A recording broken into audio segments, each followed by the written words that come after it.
Bonjour. Eh bien, écoutez, je suis très heureux de vous accueillir pour cette première journée de partage.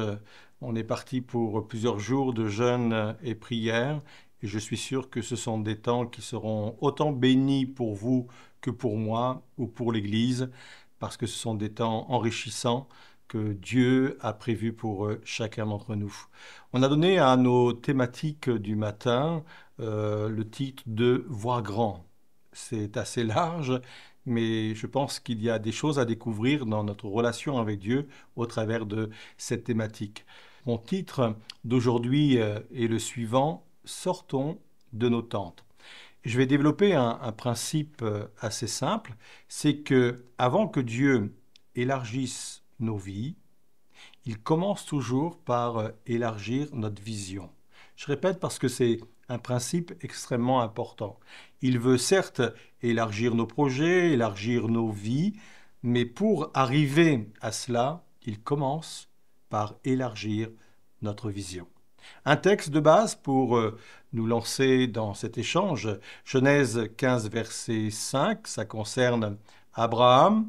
Il est dans la tente et dans cette tente-là, il entend la voix de Dieu qui lui dit de sortir.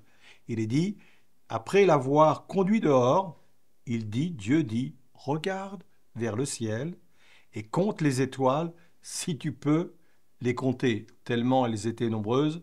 Dieu est quelqu'un de sensé. Il pose une question, il fait une demande, mais il sait très bien que l'homme ne peut pas, Abraham ne peut pas l'accomplir tout seul. Si tu peux les compter. Et il lui dit, telle sera ta postérité. 3 points à partager ensemble aujourd'hui. Premier point, Dieu est capable de me rencontrer dans mes doutes, pas seulement dans des moments de foi. C'est intéressant de noter que Dieu est allé voir Abraham dans sa tente en plein moment de doute.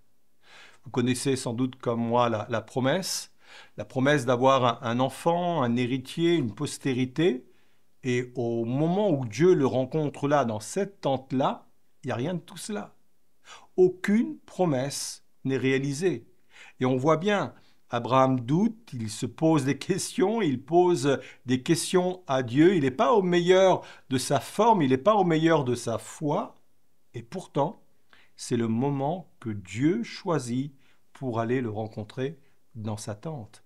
Alors, nous ne sommes pas dans une performance spirituelle, morale, et c'est intéressant et c'est important, parce que si vous n'êtes peut-être pas au mieux de votre forme, pendant ce temps de jeûne et de prière, c'est un moment propice pour que Dieu aille au-devant de vous tout de même.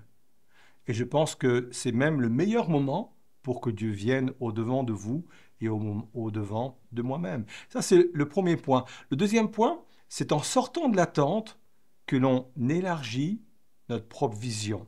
La tente, en fin de compte, elle représente les limites humaines, les raisonnements logiques, et Dieu sait si nous en avons parfois beaucoup, les cadres confortables, mais comme tout cadre, ça reste limité, ça reste étroit. Et tant que je resterai enfermé dans ce que je connais, tant que je resterai enfermé dans ce cadre étroit, je ne pourrai pas rentrer dans la dimension de Dieu. Alors peut-être qu'il serait intéressant pendant ce temps, cette semaine-là, ces jours de jeûne et de prière, peut-être qu'il serait intéressant de se poser cette question, mais quel est le cadre qui me limite aujourd'hui? Qu'est-ce qui m'empêche aujourd'hui d'entrer dans une nouvelle dimension? Ça peut être une peur, ça peut être une blessure, ça peut être une mentalité d'échec, peut-être que c'est une mauvaise considération de soi-même, de sa vie spirituelle, comme je le disais en introduction, qui me fait dire, bah, comme je suis aujourd'hui ou avec la foi que j'ai aujourd'hui, je ne peux pas m'attendre à grand-chose. Ça, c'est des cadres qui nous limitent. Et sortir de sa tente, c'est accepter à un moment donné de sortir de ce type de raisonnement. Et c'est à partir du moment-là où Dieu va pouvoir me faire entrer dans quelque chose de plus grand.